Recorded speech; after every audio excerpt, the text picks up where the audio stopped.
زي ما قلنا زمان ان مصر جايه ولازم تيجي وجاب بالسلام،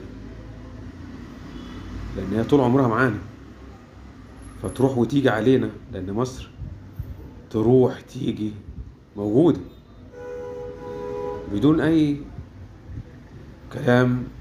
هنوجدها وهي موجوده، فهنوجدها احسن واحسن، لان مصر دي بتاعتنا كلنا طبعا، لان مصر كلها الشعب المصري، والشعب المصري كله جيش والشرطة وقضاء، لكن في الأساس هو الشعب المصري هو صاحب الشيء، اللي هو صاحب الجيش وصاحب الشعب، والشعب صاحب القضاء وصاحب كل حاجة. يعني الشعب هو الأساس، لأن بالطريقة دي مصر موجودة، فهتظل موجودة مصر، لأن هو الأساس الشعب في كل التخصصات وكل الطوائف.